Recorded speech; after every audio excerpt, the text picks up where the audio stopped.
I know that some in our audience know the finer points of hockey. The Chris Johnston Show. We are your friends. The biggest stories, bringing you inside the game. What did you hear? The Chris Johnston Show. Powered by Sports Interaction, Canada's sportsbook. What is going on? Here's Chris with your host, Julian McKenzie. Part of the game. Big show today, Big Money Siege. A couple different storylines we have to get into involving the Vancouver Canucks. I want to mention Jason Robertson, Borje Salming. I want to mention him as well. And of course, it's Monday because, not because, but it's Monday. So we have Ask CJ questions. But we have to start with the end of the World Cup for Canada. They do have one more game, but they are eliminated from contention, and I am devastated, Siege.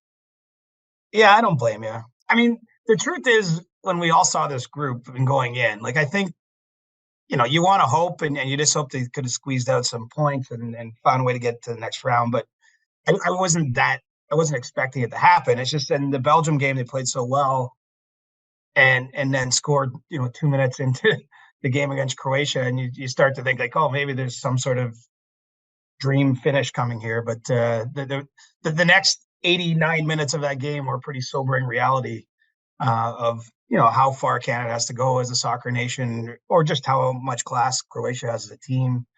It really wasn't close. There wasn't a lot of drama. It felt more like a death march through the rest of that game. But I must say, I don't remember the last time I was excited for something in a sporting event as that Alphonso Davies goal.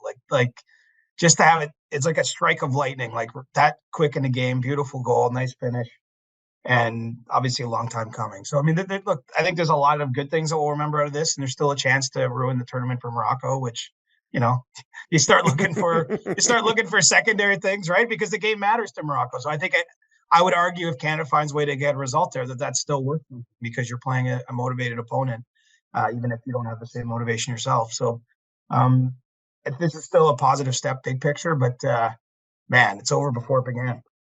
If Canada can't have anything nice, why should Morocco have anything nice?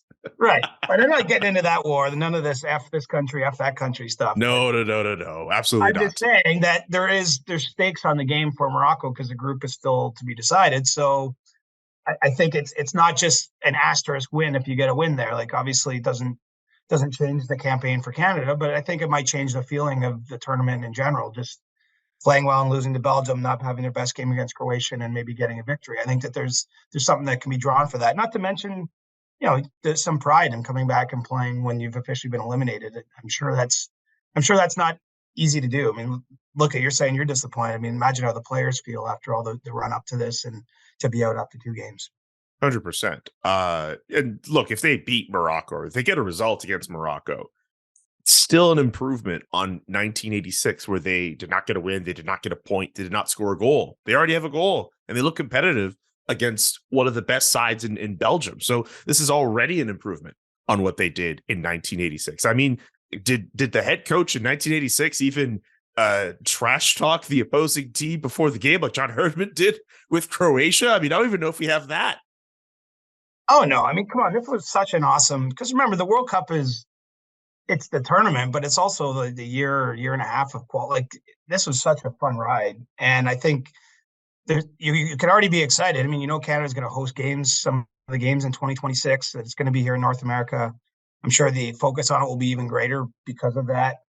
For those of us looking at it from a North American perspective, like, I think it's going to be awesome. Now we know the team is capable of this. Now it's about trying to reach higher levels, right? And there's still so many young players in the team that will be in their prime years still when the next tournament comes around. I mean, I don't think it's hard to find positives here. I don't think we're stretching. I mean, again, it's still Canada, right? You had to play Belgium and Croatia in your first 2 games of the World Cup. Like, they're already walking up Everest. It was just a matter, can they summit it a little sooner than we'd expected? But I think realistically, this is still it's just a good experience for everyone to go through it. And yeah, I'm just sad that I would love to have watched that game, the final game in the group stage with something riding on it. I mean, even if it was still a long shot, it's disappointing that there's no way through now.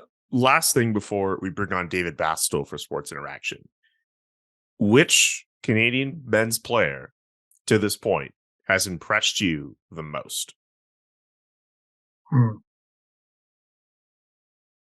don't know. I'll probably go with Davies. I thought he was the one guy that was really, not just because he scored in the game, but I thought he had things going on in that second game. It was hard to find players to like in the second game. You know what I mean? I think the midfield just got caved in, and you give up 4 goals. I mean, it's just hard to find positives there. But I thought that Davies looked like a bit of a man on an island at times. Especially when it was still 2-1. 3-1, like when there still was at least some glimmer of hope that maybe they could scratch out a draw. He still there was a lot of good things happening when the ball was on his side of the field. It's just, it's just pretty clear to me that Canada has to develop more players. But again, I don't think that that's a hot take. It's not something we wouldn't have deduced anyway ahead of time. I mean, you still got some 39-year-old players starting for Canada. I mean, it's just not. We don't have all the quality yet, but man, it was still fun. I don't want to be too much of. I don't want to be too critical, I guess.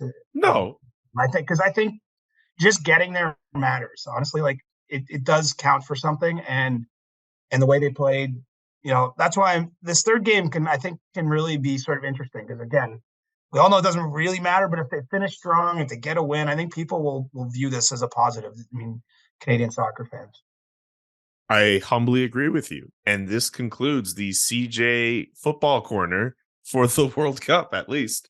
I love that we were footy pod for two shows, and now it's like, all right, and back to your regular schedule program.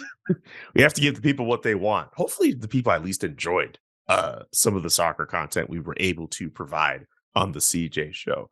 But it's time to bring on David Bastel from Sports Interaction. As always, Sports Interaction, for those 19 and over, we ask that you please play responsibly, and there will be a link to responsible gaming strategies in the description of this show. It's time for You Can Bet That. Sports Interaction, Canada's Sportsbook, presents You Can Bet That with David Bastel. Must be 19 plus. Please play responsibly. Ontario only. Welcome to You Can Bet That with David Bastel. Remember to hit up sportsinteraction.com/SDPN for all of your gaming needs. No Canada soccer props for us on this edition of You Can Bet That. But Steven Stamkos, very close to goal number 500, DB. It's monumental for anybody. Anytime you hit that 100 mark with anything, 1, 2, 3, 4, 5 is almost guaranteed Hall of Fame for the most part. So, I think we already know that he's there already, but still, long way to go. So, 491 goals. He scored 10 goals in 20 games this year. The over-under is game number 36 of the Tampa Bay Lightning, which would basically close out this calendar year. So right to December 31st. So CJ, ideally, and this is kind of tricky when I look at it. The Tampa Bay Lightning have 16 games left to hit that 36 game mark. He needs 9 goals in the 16 games to hit 500. Do you think he can do it? Oh, he can definitely do it. Now, the trouble is, do you think he's going to do it? But, I mean, a guy who scored 491 goals, I mean, think of how many times if we went back over his career, he scored 9 in 16 games or far more than that. I'm sure it's numerous. And so, man, I like this one, though. It gives you a little intrigue. But I would probably lean towards him doing it. I think that, the Lightning, they've been okay, sort of so-so start, but this next stretch of games is important. Obviously, when that milestone comes into view, you'll be shooting a little bit more. His teammates will be looking for him. I could see him having kind of a race to the 500. Yeah, a couple games against the Maple Leafs in there as well. Yeah, so something to look at. Sorry, Julian. Oh, it's all good. I'm just bummed that there was at one point a possibility that Steven Stamkos could be at 500 goals and 500 assists. Just with statistically, just the numbers being online, I don't think he's on trend for that anymore. But at the very least, he can at least get to 500 goals. So there's at least something worth looking forward to when it comes to Steven Stamkos. DB, thank you as always for joining us on You Can Bet That. Don't forget to check out sportsinteraction.com/SDPN for all the best odds before game, in game, and the best props. Again, sportsinteraction.com/SDPN. DB, we'll talk to you on Thursday. Thanks, guys. The last time we talked about Jason Robertson, I believe he was out of contract. That has since been resolved. Why is Jason Robertson still playing like he's in a contract year? Dude is balling out. Because he's damn good, man. I mean, we don't need high-level analysis for that. I mean, what a cool story. You know, so many of the NHL guys that we would call a superstar, you know, we've known about them since they were 14 years old in a lot of cases. You know, there's been sort of like there's already anticipation for Connor Bedard to enter the league. Like if he becomes an NHL superstar, no one will be surprised, right? But very rarely is it a player that's drafted in the second round, as Jason Robertson was, you know, spent some time in the AHL with the Texas Stars. He's still only 23. But I think that we're at a point we can maybe brand him with that label. Like it might be too soon. I don't know. I don't know how you feel about that. We had 41 goals last year, 80 points, give or take. So about a point a game player last year. Now here he is, second in league scoring to Connor McDavid as we record this. And it's clearly taken a huge production jump, 18 goals in 22 games. I mean, I think he's on that trend line where it's like, we got to be paying attention here. I mean, he leads the league in goal scoring. He leads the league with 5-on-5 goals, you know, second in points, 15-game point streak. As we're recording this, I mean, there's a lot of things to kind of bring to the table here with that discussion. And frankly, you go back to the contract, he's what, $7.75 million AAV? Like he's already a bargain. He just got a 4-year deal in early October, missed most of training camp. He's already a bargain. Like you tell me the Stars wouldn't do that 10 out of 10 times again. It's a great story. It really, it's kind of unique. Like, again, he's not I don't want to present it like he's a nobody that's come out of nowhere, but you know, he heard 30 odd players called to the draft stage ahead of him just a few years ago. And now there's very few players ahead of him in terms of offensive production in the league. League leader in goals at 18 as of this recording. Second in league scoring, as you mentioned before. 15-game point streak in which he's had 16 goals and 28 points in that span. Like I feel like we should be talking more about Jason Robertson. And there's a part of me that feels like, I mean, look, Connor McDavid, obviously going to dominate the headlines. We expect him to sustain his production throughout this whole year. But considering how he's playing, Jason Robertson, I mean, considering what the Dallas Stars are looking like right now, if they find a way to keep this production going, what does this do for Jason Robertson's MVP chances? I think maybe it's early, but like, I want to start asking that question. Well, it's a fair question, right? We're talking about a Hart Trophy, most valuable to your team. I think it's going to be if he's probably going to cool off at some point. Like this is an extreme heater. But you know, if he's going to finish at 1.3 or 1.4 points per game, you know, if he's right up at the top, if he leads the league in goals, I mean, I don't think it's going to be hard to make a case he's the most valuable player to the Stars season. You know, right now he's playing with Roope Hintz and Joe Pavelski on a line, so you know, and Joe Pavelski just keeps going and going as an older skater in the league. He's been very productive, but you know, it's not as though there's, you know, sometimes the Connor McDavid, Leon Draisaitl thing can be, you know, difficult when you're trying to identify the player most valuable to his team, or you know, even Austin Matthews and Mitch Marner. There's at least a debate about, you know, how much they play into each other's success.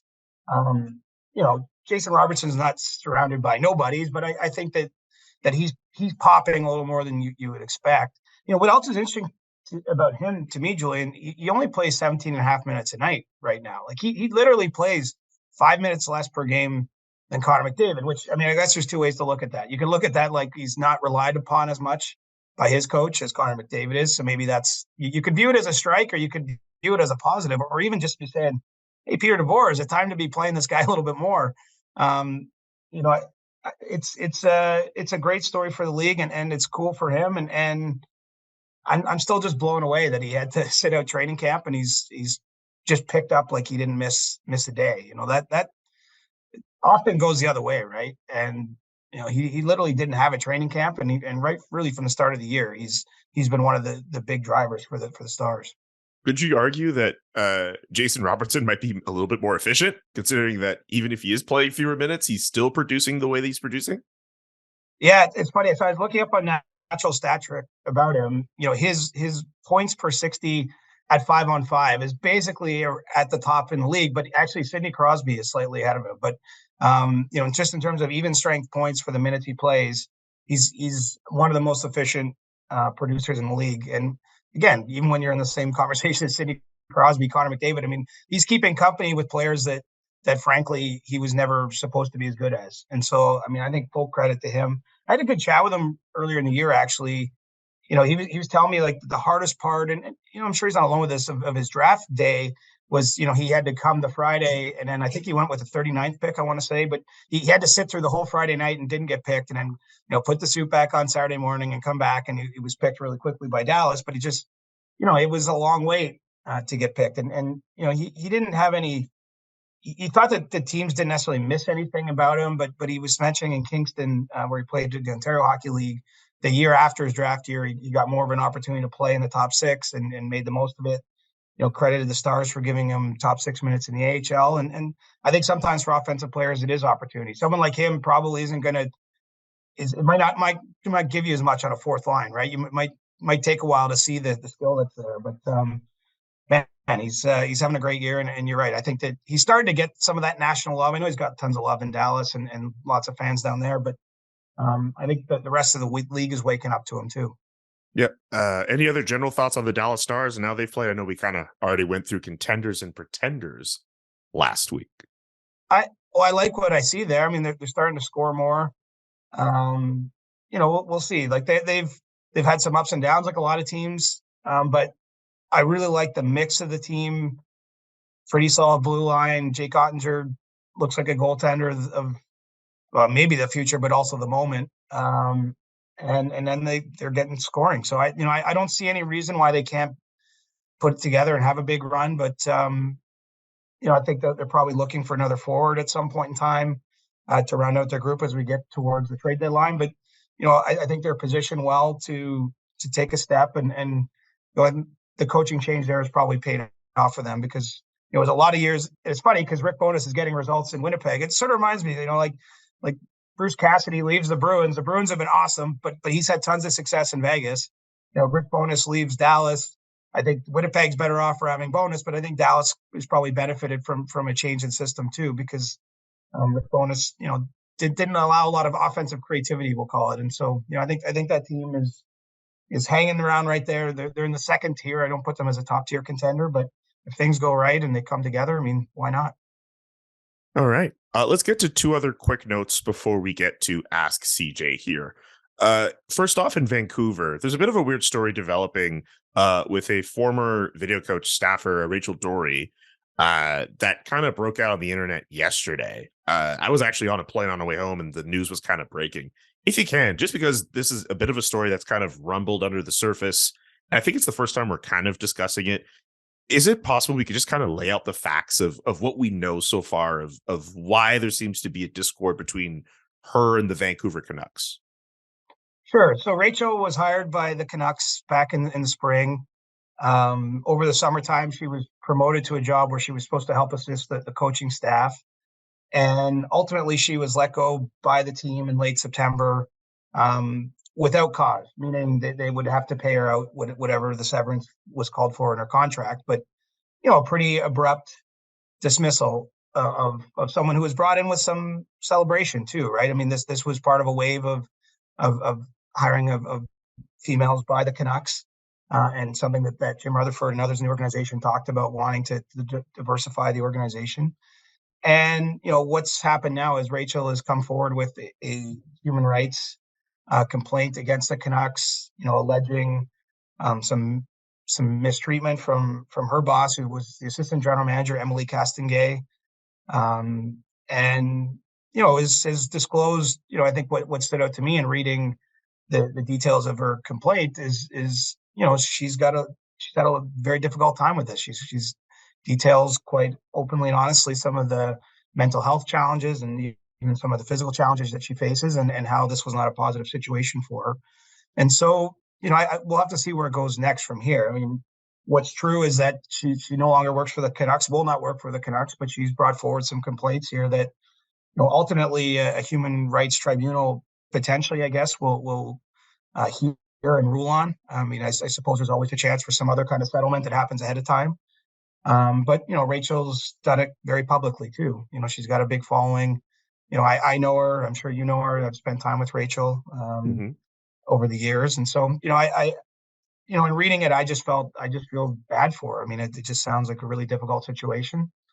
I think what the court would ultimately have to look at, or the Human Rights Tribunal, is whether the Canucks could or should have done more in terms of looking after her health. And that's really, I don't know how that will shake out, but that's kind of where we're at there. And you're right, it's an unusual circumstance to have something like this play out so publicly. But one of the things Rachel mentioned in her tweet, where she linked to the document, was she'd been suffering in silence, and she, for her it was important to get it out there publicly. And so, we should also mention too, the Canucks put out a statement after she released this on Sunday night, where Emily Castonguay categorically denied and said some of the facts were misrepresented or untrue. The Canucks denied any wrongdoing, and so we'll see where they go from here. Yep, that's as best as we could put it. We'll provide more updates on that as soon as we can. And the other quick note I want to get to before I ask CJ, after our last show ended, I forget exactly how long it took, but unfortunately, Borje Salming, the longtime Hall of Fame Toronto Maple Leafs and Detroit Red Wings defenseman, passed away after his lengthy battle with ALS. We've spoken about him before. We've spoken about the tributes that were given to him by the Toronto Maple Leafs just days before his passing.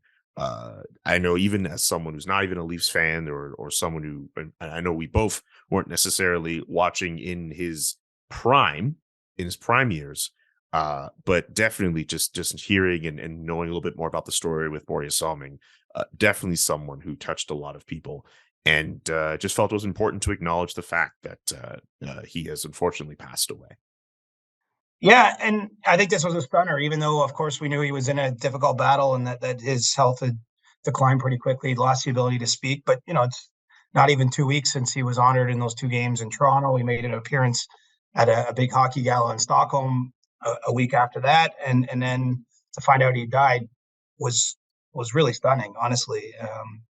And what I'm struck by, though, Julian, is just looking at and imagining how you might deal with a similar hand. How open he was with his ALS battle. Let some reporters and cameras into his life in Sweden, and I think has launched a foundation in his own name to help raise funds. I know that the Swedish Hockey League games played over the weekend, there was a certain amount donated to that foundation for every goal scored in the SHL. I think Borje, maybe when time passes and we have a full view of this, that decision might leave a legacy even bigger than he did on the ice, and is it was a considerable on ice achievement. But I think that he's brought a lot of attention to a difficult cause. Hopefully a lot of money's raised. There's talk now of a game being held in Sweden later this year with NHL legends and players coming over from North America to raise money again, for this foundation. And so it's sad, and it seems a little surreal, frankly, to see him die so quickly. But at the same time, what a legacy he left. And I do feel that it's valuable. And I would imagine for his family, once they get through processing this, that they will be very appreciative that they at least had the chance to come to Toronto one final time so soon before his death to soak in that love. I mean, you can say for certainty Borje Salming knew how much he was appreciated and loved by the fans of the Maple Leafs, with the way he got those ovations and the way that they were welcomed back to the city when he was dealing with what he was dealing with. Got to see some former teammates. I saw a picture floating around the internet that he and Lanny McDonald, Tiger Williams, and they went to Maple Leaf Gardens, actually, which is, of course, not where the Leafs play anymore, but where Borje played for the Leafs, and snapped a photo outside of there. So, there's some nostalgia to that trip too. And it was, it's kind of as close to a Lou Gehrig type of moment as you might get, right? Gehrig famously said, for those that are maybe too young, I feel like the luckiest man on earth today, when he got sort of a final chance to address the Yankees fans, when he first got sick with his illness. I mean, it's a horrible, terrible thing. I know it affects lots of families out there. It affects other members of the hockey community. Chris Snow, the assistant GM in Calgary. Mark Cureton as well, former Maple Leafs player, former teammate actually of Borje Salming's, is dealt with ALS. And so, it's just a brutal, awful disease. It took a great man too soon. But I think if we're searching for some of the bright side here, is Borje has left quite a legacy, and let's hope that his foundation, helps further the cause towards a cure and gives other families in the position that he and his family have been in, a little bit more comfort at times when they have to deal with this illness. Yeah, I'm glad we were able to touch off on Borje Salming. May he rest in peace, and condolences to his family. A bit of a tough transition as we head into a segment that we love to do on Mondays, Ask CJ. We'll be taking questions from you watching this episode or listening to this episode. We're taking questions off of Twitter and off of Discord. CJ, are you ready for the mountain of questions that await you?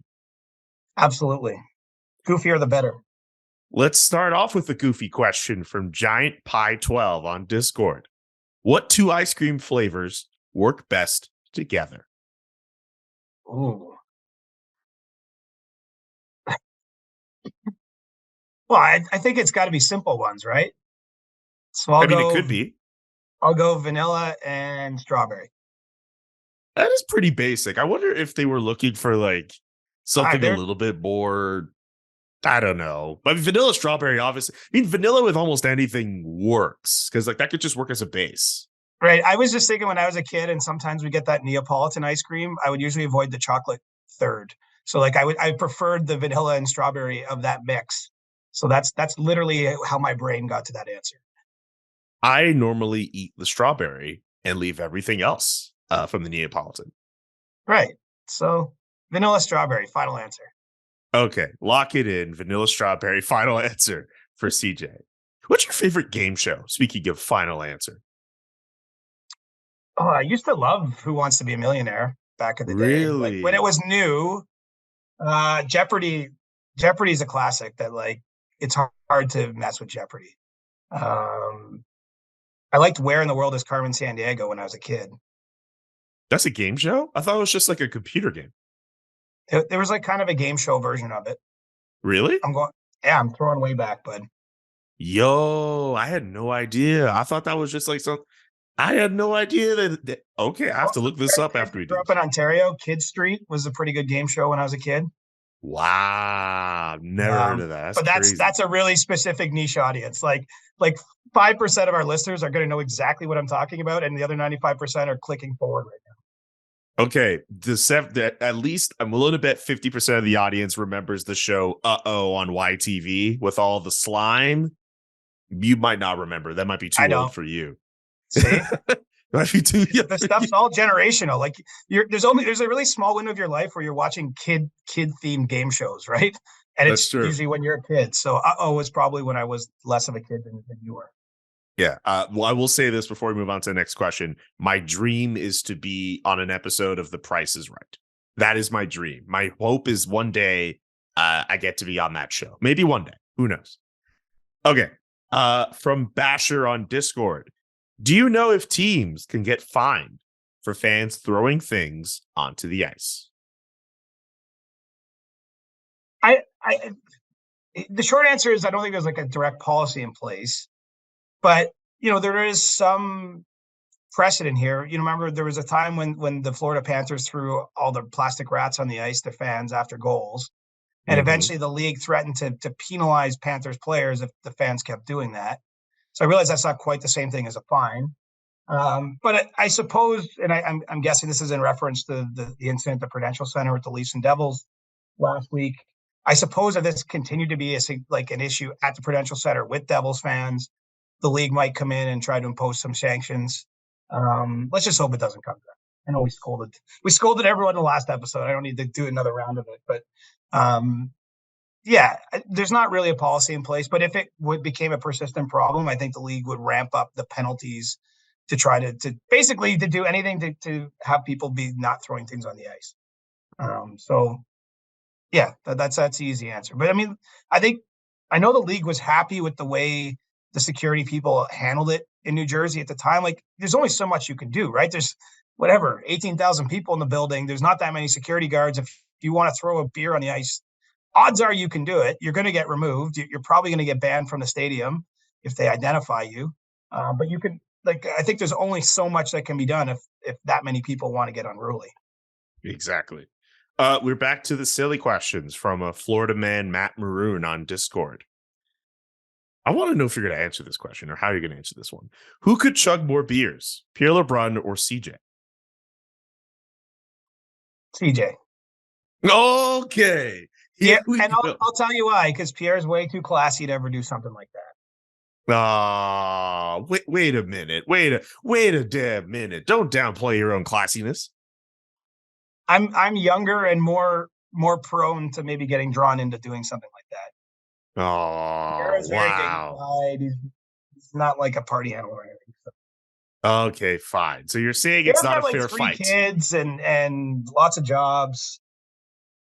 I'm just saying I'm probably more likely to engage in that kind of behavior. Not that Okay. I can't remember the last time I chugged a beer. Okay. Well, you're just saying this wouldn't be a fair fight. So that's how I'm taking it.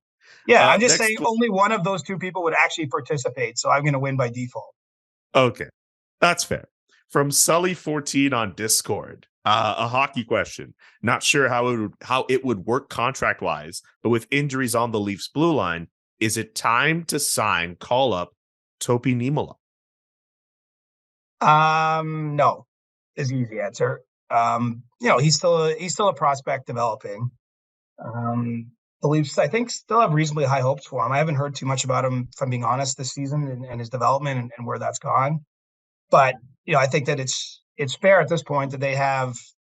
Well, they're playing 6 guys every game. They also have now Connor Timmins would be the 7th, and it's not that long before TJ Brody's back, and then Morgan Riley after that, Jordy Ben. So I think that they have enough depth that wouldn't be the way they'll go. What I'm curious to see is, though, as we get closer to the deadline, is are they in the market for a defenseman? Do they look at this period? Because the truth is, as we're recording this, they've actually done pretty well by giving Sandin and Liljegren more minutes. They're on a 3-game win streak headed into their game Monday night in Detroit. They've played a lot of Mark Giordano and Justin Hall in particular. Like they're patching it together okay. They're playing pretty well as a team. And so I wonder if one of the outcomes of this is maybe they don't feel that they have to go and make a move for defensemen as we get close to the deadline. I mean, that might be the kind of ironic part of what gets learned during this period. And I do know, Kyle Dubas, when he saw Morgan Riley added to the injury list, and then obviously subsequently Jordy Ben, so the Leafs are down 4 defensemen. They're down their top 3 defensemen, though. That he was thinking this was an opportunity to learn about what he has. And maybe what he's going to learn is that they don't need to go get anybody, at least at that position, and they're using their available cap space maybe to add it forward. Yeah, maybe just getting Connor Timmins is sufficient. Yeah, I mean, I'm not sure what to make of the Timmins thing. I mean, look, it was a low acquisition cost, right? They traded Curtis Douglas, an AHL player, who may become an NHLer, certainly intriguing player. He's 6'8" and scored a lot of goals in junior. But Timmins has also was certainly a top prospect, back in the day, but has had a lot of injury issues. He was in a position where he wasn't going to be in Arizona's plans, and so I think he's a bit of a project for the Leafs. But given that he's big body, a right hand shot, which is something they don't have a lot of, I don't see any downside to it. But I'm not sure yet how significant of a role he's going to end up playing. I mean, they made this trade even with all these injuries, he still hasn't gotten in the lineup. So I think that kind of tells you they want to ease him in, and certainly as they get healthier, it might be tough for him to find a spot to play with the NHL team. But I guess we'll have to see how that develops. Next one from Rico. Any rumblings on where the Devils and Jesper Bratt stand on extension talks?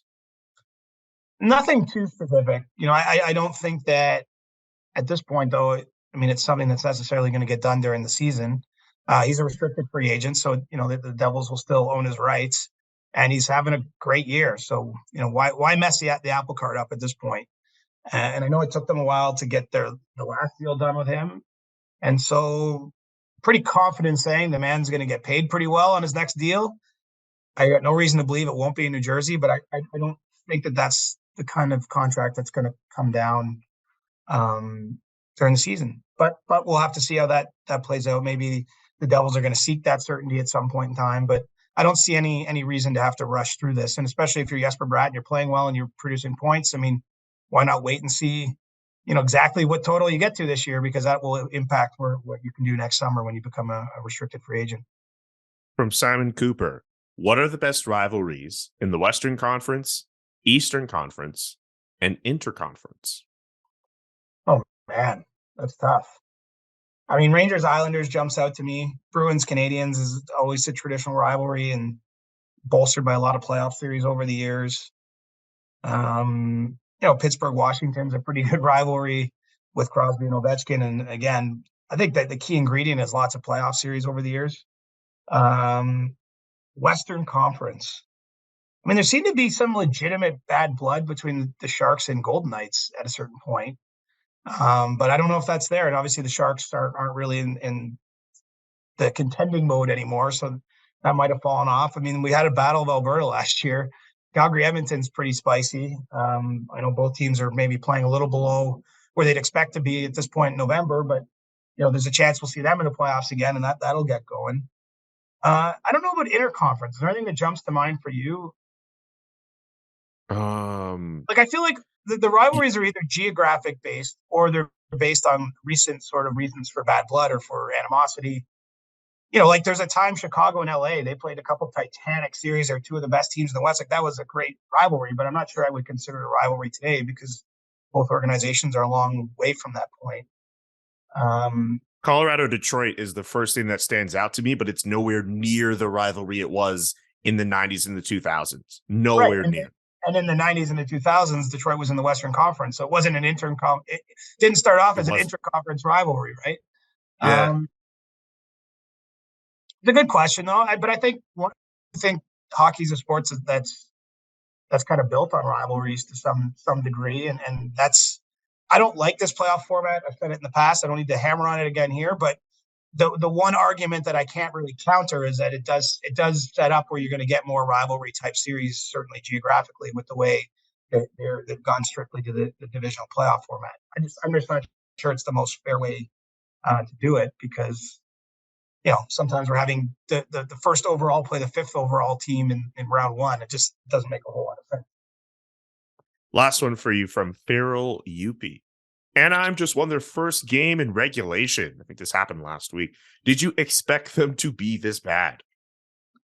No, I don't think I did. I mean, right now they're 32nd in the league in the standings. They're 32nd in the league in their penalty kill. They're 32nd in the league in their power play. I'm a glass half full person, but it's hard to find where the glass is half full in Anaheim, unless I suppose if you want to say, well, their odds at Connor Bedard might end up be pretty good. And that is a franchise over the years, if you look at it, has not had much draft lottery luck. They've not picked at the top of the draft too often. I mean, even when they got Ryan Getzlaf and Corey Perry, they did so not with first overall draft picks. And so that's probably the only place I'd say that there's good news to be found with the Ducks. But they're in some degree of disarray. I think that they're at a point, though, where this was going to be a rebuilding year regardless. But, let's face it, it's been, about a year now almost since Pat Verbeek's been the general manager. I'm sure while there's some long nights in the front office watching those games, he's looking at the big picture. He's going to be a seller as we get to the trade deadline again. I mean, he signed John Klingberg to a one-year deal with a no trade clause that ends on January 1st. So, he's going to be open for business on the other side of the holidays. And while all these losses can't be too much fun to watch if you're a fan of the team, there's a bigger picture at play here, just as there is in Arizona, even Montreal to a degree. I think Columbus is in that same conversation. I mean, some of these teams, either through injury or just where they're at in their cycle, are just not going to win, much more than 30% of their games this year. This is all getting me excited for March 3rd. Oh, yeah. If we're going to have a good trade period again, I'm pretty sure of that. That's going to be fun. I just if it's anything like last year. Well, it's not so far off, right? I mean, our next episode, we're into December. Obviously a holiday roster freeze kicks in mid-December, but then basically once you get on the other side of Christmas and New Year's, I mean, then you're into the period where typically you do see trades and a lot of GMs would prefer to get a jump on the market if they can. I mean, some teams from a cap perspective are incentivized to wait until the last possible day because they're accruing cap space and it makes it so they can do a little bit more. But yeah, like once you get into January, February, there's going to start to be some action. Yeah, can't wait for that. That's going to do it for today's edition of Ask CJ, and that's going to do it for today's edition of the Chris Johnston Show. We made it, buddy, through another edition of this great podcast. Were you worried? Did you have like some Monday scaries or anything about this one? Or Nah. You know what? I'll say this. Considering like the weekend I had where I had to be at like a wedding and a funeral, I didn't watch as much hockey as I would like. So maybe there was like a part of me that's like, oh man, I got to make sure I'm on one. But I'm never really in doubt about how these shows go. well, as long as you watch soccer, you had the first segment done. I mean, you didn't even barely have to watch hockey to get through this episode. So there's the secret, pal. Even soccer, like I only heard the first goal from Alphonso Davies on the radio. I was like in the car with my mom, and then they announced the goal, and I was just like screaming. We were both screaming in the car. It was amazing. That's awesome. Well, I'm glad you could get home. Sorry, it wasn't all pleasure, obviously going to a funeral, but yeah, I hope you get back for the holidays too. Busy man. Oh yeah, I'll definitely be back for the holidays. There are people. My friend Salim Valji was saying that I seem to be flying more than George Clooney in the air or up in the air. There's some movie that he was in called that or something. Maybe you Come know. on, I even saw that movie, man. That's a good movie. I bet it is. I haven't seen it. Yeah, it was just about a business traveler that basically spends his life in airports and hotels and the like, which quite honestly looked a lot like my life for about 10 years. I'd add hockey rinks onto that too, and that was basically what it was. By the way, people, don't scratch your eyes. CJ just explained the plot of a movie to me and not the other way around. That did just happen. I love it, man. I love it. I love it too. Movie Corner's coming back soon. Yes, of course. We will have that, especially before the end of this calendar year. Subscribe to the podcast wherever you listen to podcasts, whether on the SDPN YouTube channel or through Spotify, Apple Podcasts, and the like.